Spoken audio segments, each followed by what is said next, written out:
Hey guys, and welcome to Praise Dance Topic Mondays. And today's topic is being mindful. So, two things that I want to remind praise dancers of what they should be mindful of. And again, this is dedicated just to praise dancers and to remind them of their responsibilities and their roles that they have to play within the praise dance ministry. Everything does not fall on your praise dance leader. You have responsibility to pull your own weight as a praise dancer.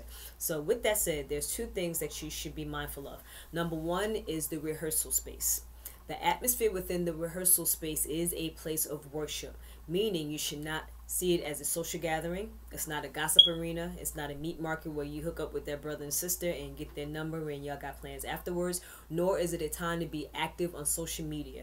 There shouldn't be any Snapchatting, Instagramming, tweeting, going live, on Facebook streaming. You have to be careful and remember that you should be focusing on worshiping God during that place of worship, okay? The next thing that you should be mindful of, number two, is your movement. Try not to bring secular dance movement into a sacred place of worship.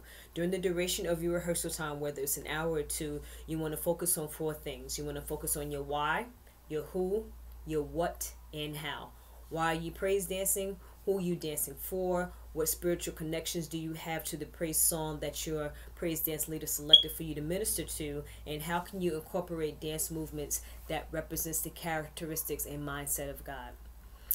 Next thing I want to discuss with you, there are many dangerous labels that people will put on praise dancers, but there are three main ones that I want you to be conscious of. And I know you heard of before, but what I'm trying to do is have you have a different perspective on these labels and not fall into, what they're saying about you or what they're trying to shape you into. So the first label is, oh, they're young, at least they're doing it in the church. And this is geared towards, youth ministries, children and teens, and young adults within the praise dance ministry. Again, that label is, oh, they're young, at least they're doing it in the church. The second label is, it's not that deep, they ain't hurt nobody. And the third label is, leave them alone, they're just having fun. My response to the first label is, at least they're doing it in the church. We have to be conscious and stop compromising worldly habits to please the flesh and use it as an excuse for ministry. For the duration of the hour or two or whatever your rehearsal time is, you have to try to control your mind and body to focus on the purpose of ministry. And a recap of what ministry is your service to God, your service to the church, and your service to the world. Label number two is not that deep. Yeah, it is that deep, especially if you are conscious of the mindset of ministry. You should be conscious of how you move. So meaning that your movement should be able to save, deliver, and heal people during that time of rehearsal. You'd be surprised at the reasons people come to rehearsal. People don't always come to rehearsal for, a place of worship. People come as an escape from abuse or fighting their inner demons. They come and they use rehearsal for a time of strength during a time of warfare. Some people use the place of rehearsal as a place of peace, and maybe just they need answered prayers for whatever situation that they are going through.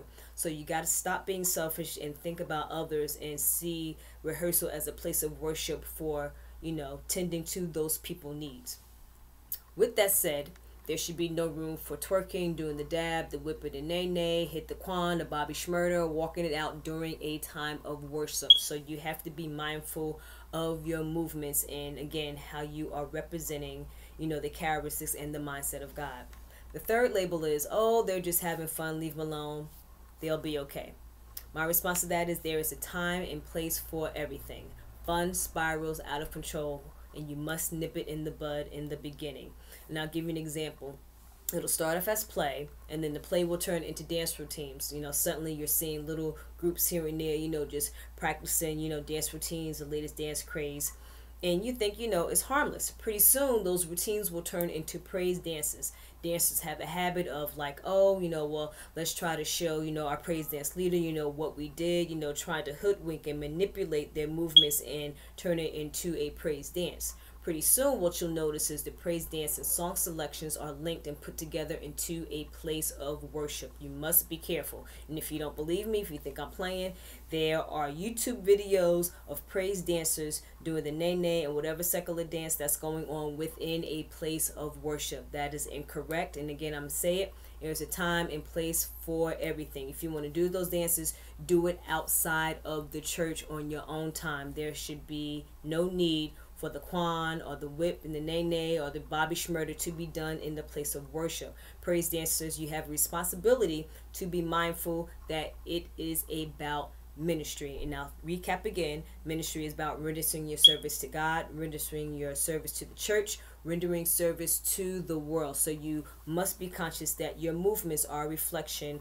of God's characteristics and his mannerism. And also be mindful, whenever you are in a place of worship and you're ministering somebody, anything can happen. Your movement can break chains of struggles for years and years and years. You can be delivering somebody, you can be healing that person just the way that you move. So you have to be conscious of what you're doing during that place of worship. Also be mindful that praise dance ministry is not an activity, it's not a hobby, it's not a talent show, nor is it a breeding ground for a dance off for competition. So just be mindful that, you know, ministry is a place of worship. So just to recap, I want you to be mindful as praise dancers. This is geared to praise dancers. I want you to be focused on that rehearsal is a place of worship, and then be mindful of how you move. Please do not use secular dance movements within a place of worship. Wait till you get home or whatever activity at school, social gathering, leave it at that place. But during a place of worship, during that 1 or 2 hours of rehearsal time, your focus should be on God, reflecting on